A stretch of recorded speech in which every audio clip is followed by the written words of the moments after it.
Bueno, buenos días. Hoy es un día especial y es una alegría porque tenemos con nosotros pues, una de las personas que tiene mucho que decir en el mundo de la arquitectura y que va generando el camino que nosotros estudiamos y que luego seguimos, y que además va haciendo ciudad con nosotros y va haciendo senda arquitectónica a seguir. Da casi un poco de pudor presentarle, porque probablemente todos le habéis seguido, visto o estudiado en algún momento de la carrera, pero para aquellos alumnos que no sois directamente del mundo de la arquitectura y que habéis venido ya a echarle un ojo, hoy tenemos la fortuna de tener con nosotros a don Emilio Tuñón, que durante muchos años ha formado pareja arquitectónica de baile con Luis Moreno Mansilla, que falleció hace unos pocos años, y que está dedicado al mundo de la arquitectura y al mundo de la docencia, llevando clase 25 años largos, ¿no? Y ha dado clases, bueno, es formado en la Escuela Politécnica de Madrid, ha dado clase en varias universidades alrededor del mundo, ha dado clase en Princeton, ha dado clase en Harvard, en Frankfurt, y ha hecho algunas de las obras que en el entorno en el que estamos pues sirven de referencia. Probablemente conozcáis el Musac de León, probablemente conoceréis el Teatro de las Colecciones Reales, que está a punto de terminarse, y probablemente os habréis sentado en alguno de sus bancos, que los tenemos aquí fuera, los bancos Flor, que tanta polémica dieron dentro del campus y tanto juego están dando, y que son tan, a decir de muchos de vosotros, tan punto de encuentro, ¿no? Bueno, le hemos invitado gracias al Departamento de Actividades Culturales, gracias a Ana Romero, que ha sido una de las que nos ha ayudado más con esto, y para no quitarle más tiempo, simplemente que nos hable de la arquitectura y la memoria, que seguro que será una charla imborrable de la memoria. Muchas gracias, Emilio.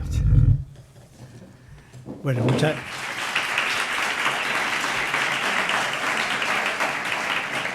muchas gracias, Felipe, por tus amables palabras. Gracias a la Universidad Francisco de Vitoria, que nos ha invitado, y a Ana Romero, que ha sido la que nos ha convencido para venir.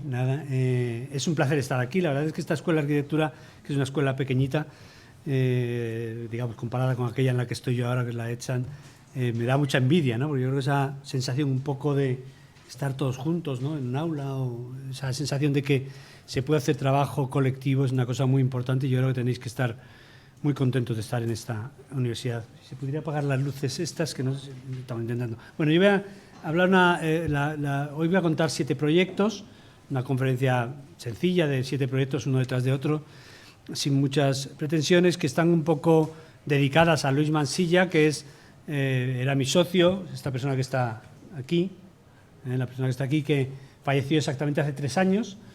Y bueno, voy a contar algunos de los proyectos que tienen que ver con la memoria de Luis, pero también con la memoria de la ciudad, ¿no? O sea, que son trabajos que hablan un poco de la construcción sobre lo existente, que hablan de la construcción sobre en entornos existentes, en entornos históricos, en mayor o menor grado, desde el inicio de nuestro trabajo, ¿no? Empezaremos con el Museo de Zamora. El Museo de Zamora es una pequeña obra en Zamora, que es, todo lo conocéis, esta ciudad, digamos, esta es la Zamora intramuros, es más o menos esta almendra que se ve aquí. Aquí estaría la catedral, este es el río Duero, aquí hay el puente romano, ¿no? Entonces aquí, digamos, extramuros de la ciudad, lo que es la ciudad, la muralla de la ciudad está ubicada más o menos aquí. Pues se nos propuso en aquel momento, hace muchos años, construir un museo que no se iba a ver desde ningún sitio, ¿no? Bueno, el perfil de la ciudad es este, aquí vemos la catedral. Digamos que yendo hacia allá tendríamos el solar del Museo de Zamora, ¿no? Entonces el río aquí se ve muy bien, la muralla, y estos son los barrios bajos de la ciudad, que son bajos en el sentido que están extramuros, pero también son bajos porque están realmente más bajos que la parte alta de la ciudad, ¿no? Esta es la parte alta de la ciudad. Estas son las rampas que van bajando a la zona baja, ¿no? Y aquí lo que había era un pequeño un palacio, el Palacio del Cordón, que tenía esta fachada y que tenía un claustro en su interior, y se arrimaba o se recogía, digamos, contra las construcciones existentes, que son caseríos ya del 19, ¿no? Y un poco el corte geológico de la ciudad que venía en este punto, ¿no? La verdad es que este corte era un corte bastante interesante. Aquí se ve lo que es la muralla de la ciudad, la parte alta de la ciudad, eso es la iglesia de Santa Lucía, y arriba esto es una tapia, y estos son lo que serían digamos, el corte geológico de la ciudad, por donde drena toda la ciudad, como veis, cayendo agua, ¿no? Y este es el primer dibujo que hicimos Luis y yo, casi a mí me gusta enseñarlo porque es un dibujo que en el fondo recoge lo que luego trabajamos durante unos cuantos años, ¿no? Es un dibujo que cita a Le Corbusier, ¿no? Con esta mano que coge un ángel, ¿no? Un ángel femenino, y ese ángel extiende el ala y sin embargo coge ese ala, recoge un poco el río Duero, las cuestas de Zamora y el Museo de Zamora, ¿no? Con la iglesia de San Cipriano que estaba aquí, ¿no? Esta es la Santa Lucía, San Cipriano que está arriba, ¿no? Entonces, en realidad está hablando de, digamos, es casi un manifiesto de la arquitectura que nosotros íbamos a hacer luego durante muchos años, ¿no? Por una parte, acepta esa condición, digamos, de la arquitectura moderna de Le Corbusier, objetualista, ¿no? De objeto independiente, autónomo, casi con esa sensación casi de formalista, ¿no? De condición formal que viene dada por su condición de artista que tenía Le Corbusier, tanto pintor como escultor, ¿no? Pero el ala recoge el contexto, ¿no? Recoge el entorno, ¿no? Nos interesaba, por lo tanto, ya al inicio de nuestro trabajo jugar con esas dos cosas, la condición objetual de la arquitectura y la condición contextual de la arquitectura que debía de convivir en una arquitectura que trataba de unificar esos dos mundos, ¿no? El Museo de Zamora, en realidad, recogía una colección muy pequeña, que es una colección de piezas, digamos, de arqueología, etnología y bellas artes en Zamora, y cuya pieza más interesante era el Tesoro del Cordón, que son estos torques que vemos aquí, otra serie de piezas que aparecieron en un terreno labrado, ¿no? Y bueno, la verdad es que esa pieza, que se podía exponer en un terreno muy pequeño, también se acompañaba con otras como esta estela votiva, ¿no? Esta es una estela votiva de un viaje de ida y vuelta que a nosotros siempre nos gusta contarla en relación al Museo de Zamora, ¿no? En realidad es bonito ver cómo una persona va, una estela votiva celtibérica, ¿no? En la cual hay una persona que va a hacer un viaje, lo hace, llega al punto, apoya el cayado y vuelve, ¿no? Hay una especie de actividad que se desarrolla a través de un viaje dentro de un contenedor, ¿no? Y eso es lo que nosotros pensamos que era el proyecto que debíamos de hacer en aquel momento, ¿no? Es decir, si uno me dice cuál es el contexto al cual se refiere el Museo de Zamora, precisamente se refiere a este contexto de esta pieza en la cual se reproduce esa actividad, ese viaje de ida y vuelta dentro de un contenedor, ¿no? Aquí se ve un poco lo que es ese contenedor, que dentro se generaría esa actividad, ¿no? Por otra parte, el edificio que estaba metido dentro de esa olla, de ese agujero entre el corte geológico y las estructuras del 19 y el Palacio del Cordón, lo que hacíamos en aquel momento era decir, bueno, el edificio, como está en una olla, no tiene fachada, sino que tiene una quinta fachada. La quinta fachada es esta fachada hecha con lucernarios, todos iguales entre sí, son el mismo detalle constructivo, todos los detalles tenían exactamente el mismo detalle, pero cada espacio es diferente, ¿no? Nosotros en aquel momento tenemos que pensar que acababa de llegar la democracia y nos interesaba esa idea de la igualdad y la diversidad, ¿no? La igualdad y la diversidad, que es, digamos, la base, digamos, de la democracia, la base del mundo en el que vivimos, pero en aquel momento nos parecía bastante sorpresivo porque acababa de llegar, ¿no? Y nos interesaba hacer una arquitectura basada en esa idea de igualdad y diversidad, ¿no? Cómo a través de un único detalle constructivo se podía construir una serie de salas que entre sí eran reconocibles como iguales y diferentes, ¿no? Pero esa idea también de iguales y diferentes se manifestaba en esa quinta fachada, que volvía a hacer referencia a Le Corbusier, la idea de la quinta fachada, aquella que no se ve desde la calle, sino que se ve desde las alturas y que en este caso se veía desde la parte alta de la ciudad, ¿no? Entonces el edificio, ya se ve aquí un poco, ¿no? Es un edificio que se mete donde antes había un claustro, donde antes había un vacío, ahora hay un lleno, y donde antes había un lleno ahora se produce un vacío como intersticio entre los edificios que existían y la construcción que hemos añadido, ¿no? Y esta, a su vez, está cubierta con esa estructura, digamos, de lucernario, ¿no? El edificio entonces funciona en torno a una rampa y es como un viaje de ida y vuelta, es un viaje que se hace dentro del museo, dentro de las colecciones, que se inicia en la entrada, se recorre a través de la rampa, que sería el punto del Callao que decíamos antes, y se vuelve a salir, ¿no? Bueno, aquí quizás se vea un poco, había algunos restos arqueológicos que persistían del antiguo claustro, como son estos arcos. Aquí se ve lo que es la iglesia de Santa Lucía, el Palacio del Cordón, y esa estructura un poco, digamos, de ida y vuelta, que gira todo en torno a la rampa, que es el corazón tecnológico del edificio, ¿no? Aquí se ve esa quinta fachada, construida con los lucernarios, todos iguales y diferentes, que donde, digamos, que está ubicada donde antes había el patio del Palacio del Cordón, ¿no? Sin embargo, ese patio del Palacio del Cordón, que se niega con esta construcción cúbica, que lo maciza, se vuelve a abrir o vuelve a haber una reminiscencia de él en esta estructura, digamos, en este vacío que se produce en la cubierta, ¿no? Bajando por la cuesta, digamos, hacia el museo, las letras se ponían ahí, se disponían casi como unas letras, como ropa tendida, ¿no? Y una ropa tendida un poquito ahí curvada sobre la tapia, ¿no? Es una tapia sin mucho valor. Nosotros estamos encima de la muralla y por aquí, por esta pequeña puerta, ya se entraba al espacio del museo, ¿no? Bueno, está la escala un poco de la tapia que veríamos, ¿no? Y de esta la entrada al museo, donde ese corte geológico se confrontaba, o esa piedra natural se confrontaba con esa piedra artificializada en el corte, ¿no? Aquí es gracioso ver porque, claro, nosotros nunca pensamos que esto tuviera ventanas, era una caja maciza y arriba tenía los lucernarios y punto, ¿no? Pero nuestro aparejador metió estas ventanas, metió unas cuantas ventanas en el presupuesto. Entonces un día en la obra nos dicen, oye, ¿que dónde ponemos las ventanas? Dice, ¿qué ventanas? Si este edificio no tiene ventanas. Dice, no, estas que están aquí.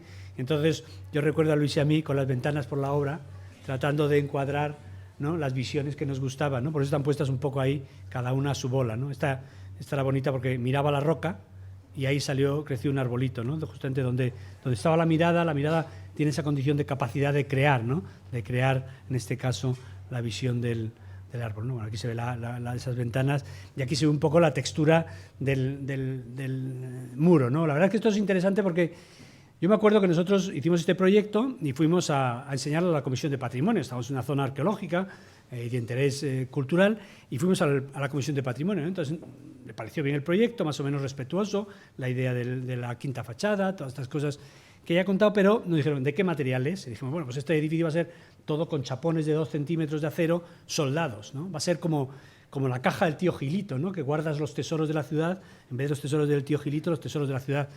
A los del patrimonio les pareció poco serio, hombre, la caja del tío Gilito, no lo vemos, esto de acero no lo vemos, ¿no? Bueno, pues nada, nos fuimos allí para casa, tal, ¿cómo lo haremos? Pero ¿cómo? Entonces al día siguiente digamos, oye, pues mira, lo vamos a hacer de piedra, ¿no? Todo de piedra. De piedra. Hombre, es que estos palacios de esta zona eran palacios muy pobres, no eran de piedra, eran como de barro, de tapial, de adobe, ¿no?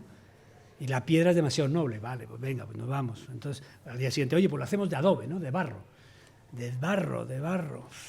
Es que vamos a hacer una inversión muy grande y se va a caer el barro dentro de 10 años, ¿no?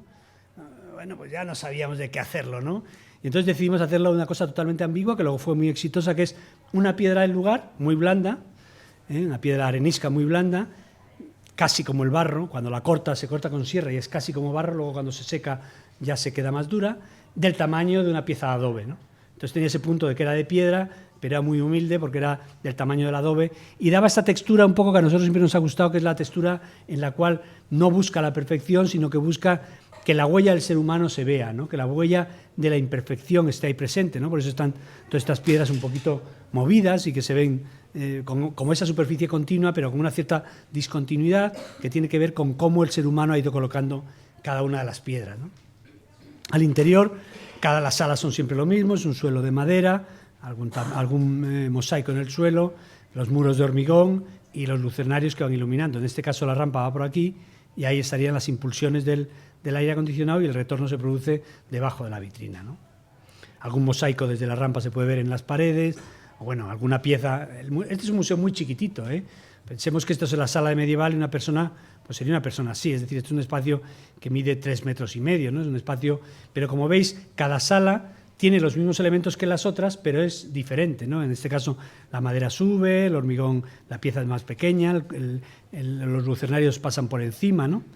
Y aquí se ve pues alguna visión diagonal que aprendimos que esa cosa de la diagonalización pues daba una mayor dimensión al espacio, ¿no? En la parte de atrás tenemos lo que es el almacén, que estaría aquí en este hormigón, la piedra se reservaba solamente para las salas y aquí estaría lo que sería el taller de restauración, ¿no?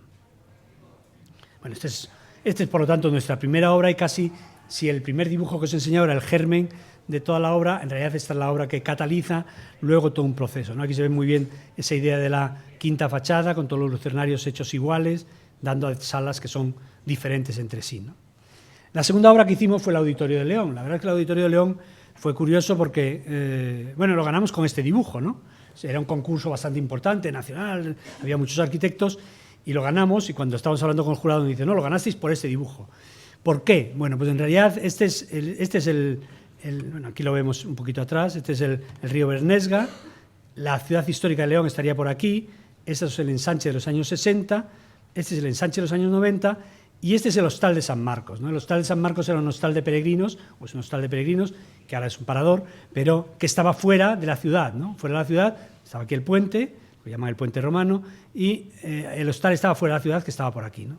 Esta ciudad fue creciendo y al llegar ahí lo que se produjo fue una situación muy rara, y es que delante de uno de los grandes edificios de León, que es el Hostal de San Marcos, se produjo un aparcamiento con una gasolinera, un lío, ¿no? Como ocurre en todas las ciudades, vas empujando los coches y llega un punto, y realmente nuestra propuesta decía, bueno, aquí hay que hacer un auditorio, está bien hacer un auditorio, pero lo importante no es hacer este auditorio, lo importante es limpiar lo que hay delante del hostal, limpiar todo el hostal y hacer una plaza, una plataforma, que se quite la gasolinera que estaba aquí y que se quite todo el aparcamiento y se lo lleven para otro sitio.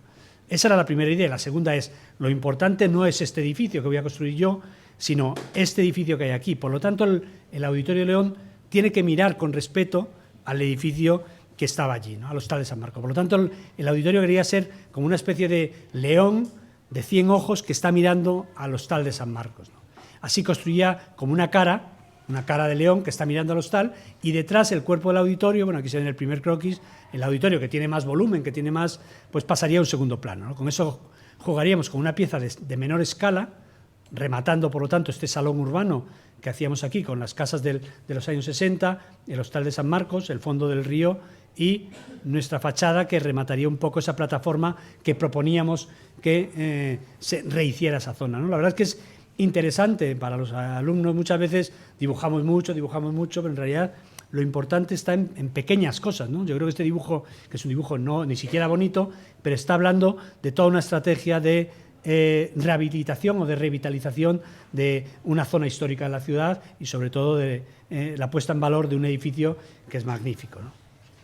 Es un edificio magnífico que nosotros en aquel momento éramos muy supersticiosos, no lo voy a negar, y hacíamos todos los concursos sin ir a ver el sitio, ¿no? Eso es como muy escolar esto, o sea, hacíamos un concurso, pues lo fundamental era no ver el sitio, ¿no? Sino analizar el sitio como un viaje imaginario, ¿no?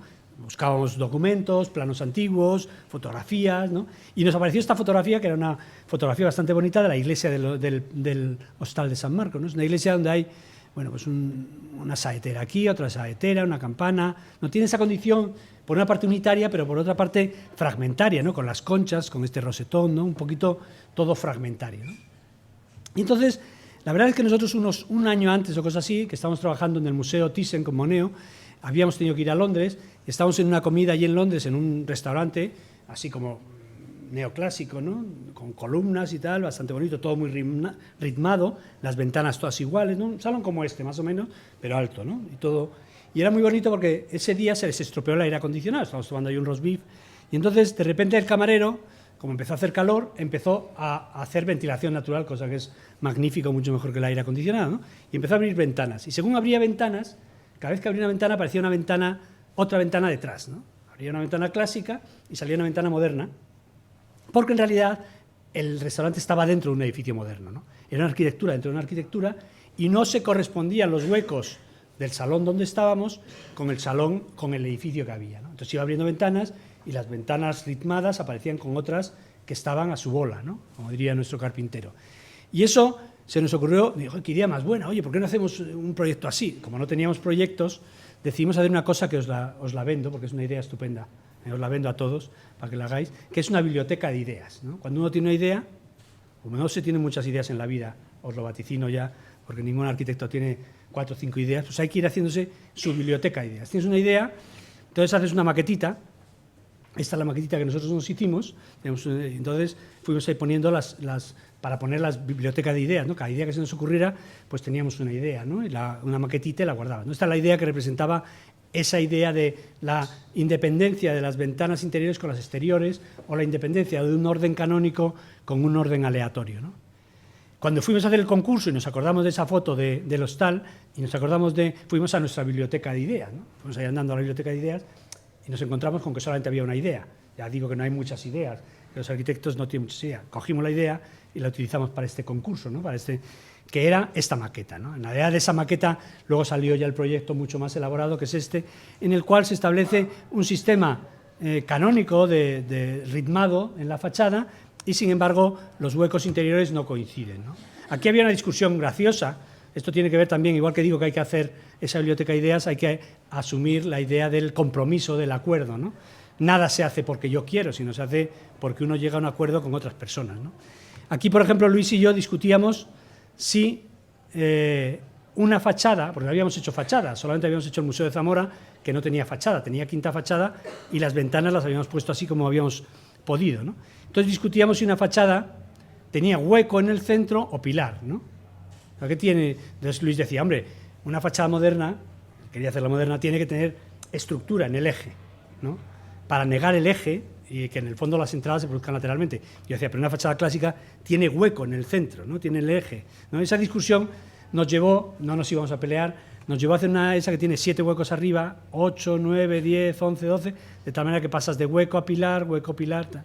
Y eso nos daba con las diagonales las alturas, ¿no? Entonces establecíamos esta retícula canónica en el exterior y, sin embargo, en el interior, pues estas dan al aire acondicionado. Aquí hay una sala de mucha altura que coge estas 6 ventanas, aquí hay una rampa que va pasando y vas evitando las ventanas, cada una de estas ventanas va mirando hacia el Hostal de San Marcos, a estas pasan por encima de la rampa y saltan al otro lado, de tal manera que cada ventana es igual y diferente a las anteriores, ¿no? Si en el Museo de Zamora cada salón o cada sala era igual y diferente a las otras, aquí lo que hicimos es que cada ventana fuera igual y diferente, ¿no? Aquí vemos un poquito algunas de las ventanas, como se verían desde dentro, mirando hacia afuera, ¿no? Y aquí se ve el león, ¿no? La verdad es que esta sería la cabeza de león con 100 ojos, ¿no? El cuerpo de león que está detrás y luego la cola, que son las oficinas, ¿no?